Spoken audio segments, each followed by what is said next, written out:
Hello student, welcome to DPC channel. आज का हमारा टॉपिक है स्कोप ऑफ माइक्रो इकोनॉमिक। अगर आपको माइक्रो इकोनॉमिक के बारे में नहीं पता है तो आप हमारे प्रीवियस वीडियो को चेक कर सकते हो। उसमें हमने डिटेल में माइक्रो एंड मैक्रो इकोनॉमिक को एक्सप्लेन किया है। So student, let's start scope of micro economic. Student, आपका कोई फ्रेंड होगा, उसने साइंस लिया होगा, तो साइंस में कौन से सब्जेक्ट की स्टडी करता है? वो फिजिक्स, केमिस्ट्री, बायो। आपने कॉमर्स लिया है तो कॉमर्स में आप क्या स्टडी करते हो?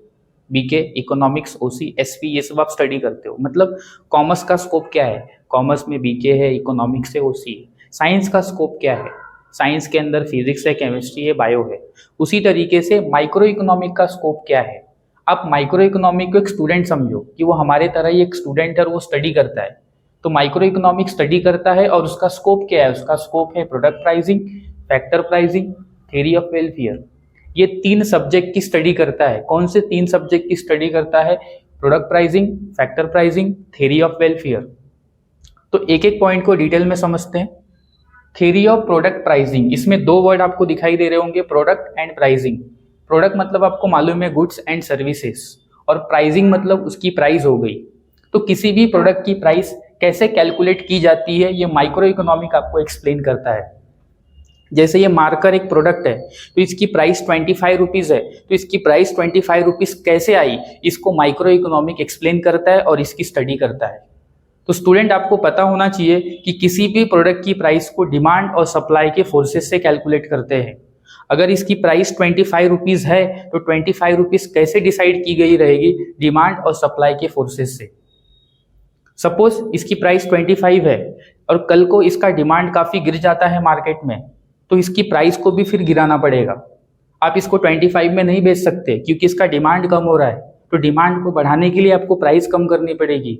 तो फ्यूचर में आपको इसकी प्राइस कम करनी पड़ेगी। अभी 25 का है तो कल को आप 20 में बेचोगे इसको, या 15 में बेचोगे। इसकी प्राइस को कम करोगे। क्यों? क्योंकि इसका डिमांड कम हो रहा है।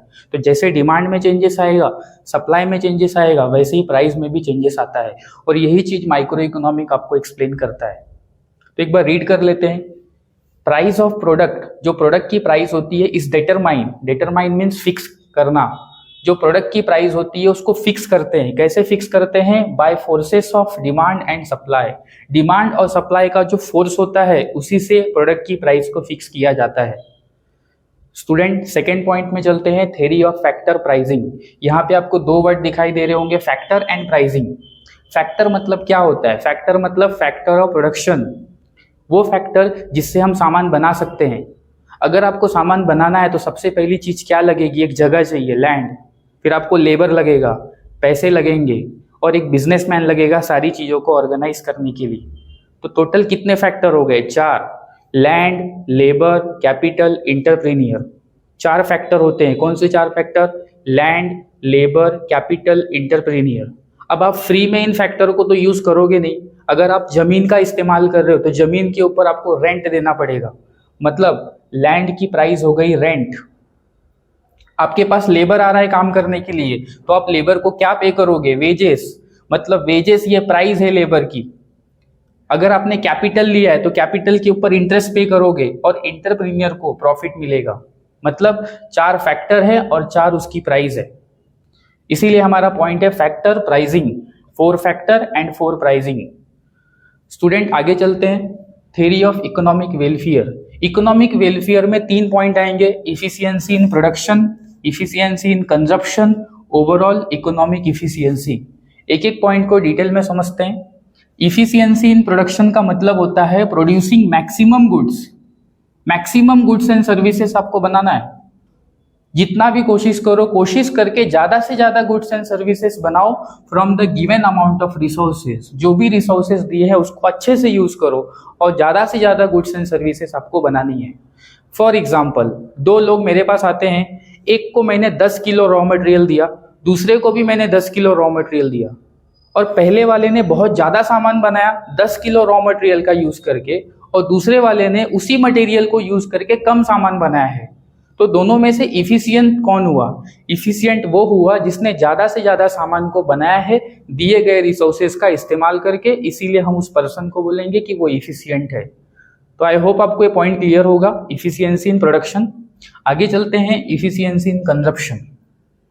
इफिशियंसी इन कंजप्शन का मतलब होता है distribution of goods and services, जो भी गुड्स आपके पास है ना उसको आप डिस्ट्रीब्यूट करो। डिस्ट्रीब्यूट करो मतलब सेल करो। यहाँ पे डिस्ट्रीब्यूशन का मतलब है सेल करना।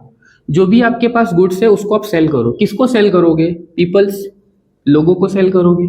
अच्छा, लोग, जब आप गुड्स लोगों को सेल करोगे तो लोग आके उसका क्या करेंगे? लोग आके उसको कंज्यूम करेंगे।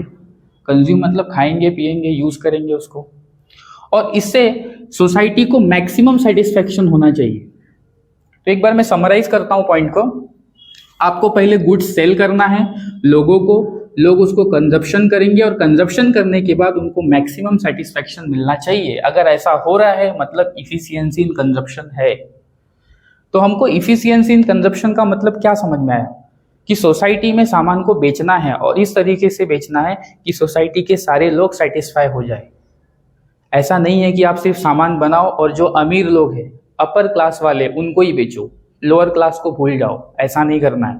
आपको ऐसा सामान बनाना है जिसको अपर क्लास भी कंज्यूम कर सके और लोअर क्लास भी कंज्यूम कर सके, मतलब सोसाइटी के सारे लोग सेटिस्फाई हो जाए।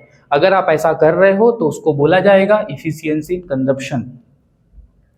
आगे चलते हैं। ओवरऑल इकोनॉमिक इफिशियंसी, इसका मतलब होता है प्रोडक्शन ऑफ दोज गुड्स, ऐसा गुड्स बनाओ which are most desire by people, जिसकी लोग मांग कर रहे हैं।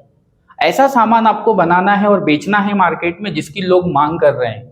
फॉर एग्जाम्पल, अगर मार्केट में चावल का डिमांड हो रहा है तो आपको चावल की खेती करनी चाहिए। अगर मार्केट में गेहूं का डिमांड हो रहा है तो आपको गेहूं की खेती करनी चाहिए। सपोज करो कि आपके एरिया में लोग समोसे बहुत ज़्यादा खा रहे हैं, तो एक जो समोसे वाला है उसको ज़्यादा से ज़्यादा समोसे बनाने चाहिए, और अगर वो वड़ा पाव बना रहा है तो उसको कम कर देना चाहिए, समोसा ज़्यादा प्रोडक्शन करना चाहिए, क्योंकि लोग समोसे की मांग कर रहे हैं। अगर वो ऐसा कर रहा है तो उसे बोलेंगे ओवरऑल इकोनॉमिक इफिशियंसी। तो आई होप स्टूडेंट आपको सारे पॉइंट क्लियर हो गए होंगे। अगर कोई डाउट होगा तो आप कमेंट कर सकते हो। Thanks for watching.